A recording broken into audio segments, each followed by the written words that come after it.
Découvrez Pour l'amour de Marie de Lise Bergeron, l'auteur du destin d'Eva, paru en 2014. Nous sommes à Québec au mois d'août 1932, alors que la crise économique fait encore des ravages. Le quartier Saint-Sauveur est endormi lorsqu'un terrible incendie se déclare dans la maison de Louis et de Florence. Seule la petite Marie et sa mère réussissent à s'extirper des flammes, alors que Louis et son fils périssent. Florence est alors recueillie par sa belle famille. Alexina, sa belle-mère, lui en a toujours voulu d'avoir volé le cœur de son fils. La santé mentale de Florence se détériore. On doit la placer temporairement à l'hôpital Saint-Michel-Archange. De son côté, le vieux garçon et commerçant Victorin Dufour, qui a toujours été secrètement amoureux de Florence, décide de tout faire pour lui redonner le goût de vivre. Un roman qui accumule les rebondissements, les situations émotives, un vrai coup de cœur pour l'amour de Marie aux éditions JCL. Vous écoutez Samedi de lire avec l'auteur invité d'Amélie Boivin-Enfield. J'ai toujours accompagné mon auteur invité de cette semaine, Sophie Rondeau. Et là, Sophie, on est rendu au moment de l'émission où tu présentes un coup de cœur littéraire aux auditeurs. Et c'est les BD Un loup est un loup de Michel Folco. Et je pense qu'en dehors du micro, tu me disais que c'était un ouvrage que tu aimais beaucoup en roman. Et là, tu l'as découvert en BD. Oui. C'est un roman que j'ai adoré lire. Je pense que c'était un de mes professeurs d'université d'histoire qui nous avait parlé de ce livre-là puis qui disait que c'était très bien écrit et ça reflétait beaucoup la réalité de l'époque. Ça se passe en 1760. Et donc, le livre, je l'ai lu et relu, là. Puis c'est très imagé aussi, là, la façon dont il écrit, là. Puis c'est...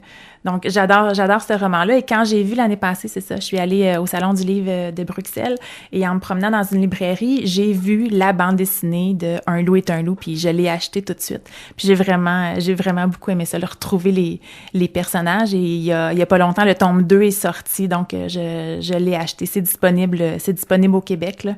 Et donc, ça fait voir une histoire, là, mais d'une autre façon, là. Mais les Belges sont très forts sur ça. Oui. Prendre un roman puis le transposer en BD, là. Oui. Fait que tu relis ton histoire préférée, mais d'une autre manière. Puis même si, tu sais, dans ma tête, j'avais déjà des images, des personnages et tout ça, en lisant la bande dessinée, ça a pas défait les images que j'avais, là. Ça m'a juste rappelé des bons moments de lecture, là, que j'avais eus. Et ça raconte quoi? Ben, en fait, ouais, c'est ça. C'est l'histoire de quintuplé. Donc, c'est une femme qui accouche de quintuplé. Et c'est surtout l'histoire du dernier qui s'appelle Charlemagne, qui, à un moment donné, va recevoir un coup de sabot d'un cheval, puis va se faire couper un bout de la langue, puis il va se zézayer un peu. Mais il y a tout un caractère, vraiment, et il fait des coups pendants. Puis les quintuplés ont un langage à eux. Ils communiquent entre eux avec un langage que personne connaît. Et là, leur mère va mourir, leur père va mourir aussi. Puis là, ils vont être éparpillés un peu partout dans la famille. Tu sais, deux frères à une place, deux autres à une autre, puis ils vont vouloir se retrouver. Puis c'est ça, il arrive toujours toutes sortes d'histoires là avec eux autres là. Puis c'est ça.